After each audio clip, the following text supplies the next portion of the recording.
മലയാളത്തിലെ evergreen hit കൂട്ടുകെട്ടുകളിലൊന്നായ മോഹൻലാലും ശ്രീനിവാസനും കേന്ദ്ര കഥാപാത്രങ്ങളായി അഭിനയിച്ച് 1990-ൽ പുറത്തിറങ്ങിയ സിനിമയാണ് പ്രിയദർശൻ സംവിധാനം ചെയ്ത അക്കരെ അക്കരെ അക്കരെ.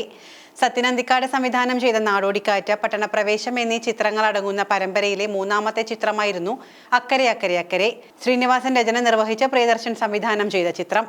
വർഷങ്ങൾക്കിപ്പുറവും റിപ്പീറ്റ് വാല്യൂവിന്റെ കാര്യത്തിൽ അക്കരെ അക്കരെ അക്കരെ മുൻപന്തിയിലാണ്. ഈ ചിത്രത്തിന്റെ റിലീസിന് ശേഷം ദാസിനെയും വിജയനെയും പോലെ തന്നെ ശ്രദ്ധ നേടിയ ഒരാളായിരുന്നു വില്ലൻ കഥാപാത്രമായ പോൾ ബാർബറും. ഒരു അമേരിക്കക്കാരൻ തന്നെയാണ് പോൾ ബാർബറായി അഭിനയിച്ചത്.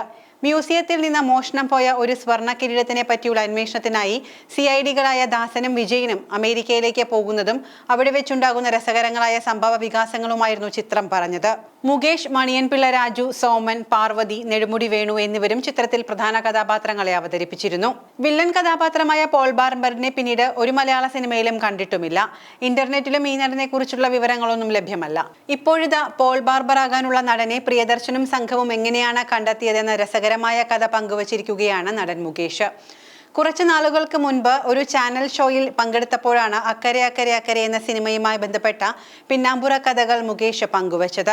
നല്ലൊരു വില്ലൻ വേണമെന്ന പ്രിയദർശന നിർബന്ധമുണ്ടായിരുന്നു. സിനിമയിലെ വില്ലന്റെ പേര് പോൾ ബാർബർ എന്നായിരുന്നു.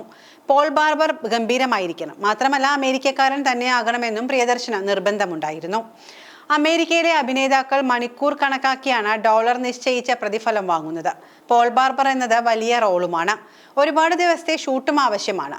നമ്മുടെ കൂടെ എപ്പോഴും അയാൾ സഞ്ചരിക്കുകയും വേണം. വില്ലന് വേണ്ടി മാത്രം നല്ലൊരു തുക ചിലവാക്കേണ്ടിയും വരും. അമേരിക്കയിലെ നാടക നടന്മാരെ പോലും കാസ്റ്റ് ചെയ്യാൻ നമുക്ക് കഴിയില്ല. കാരണം അവർ പോലും വലിയ തുകയാണ് പ്രതിഫലമായി പറയുക. പക്ഷെ വില്ലന്റെ കാര്യത്തിൽ പ്രിയദർശൻ ഒരു കോംപ്രമൈസിനും തയ്യാറായിരുന്നുമില്ല.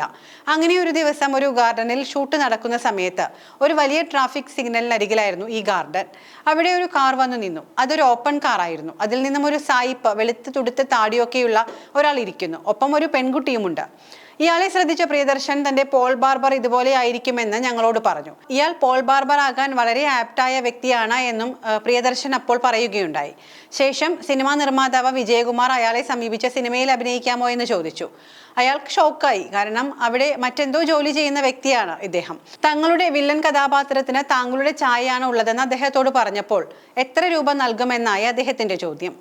എത്ര ശമ്പളമാണോ താങ്കൾക്ക് ജോലിയിൽ നിന്നും ലഭിക്കുന്നത് അതിനേക്കാൾ $10 കൂടുതൽ നൽകാമെന്ന് വിജയകുമാർ പറഞ്ഞു.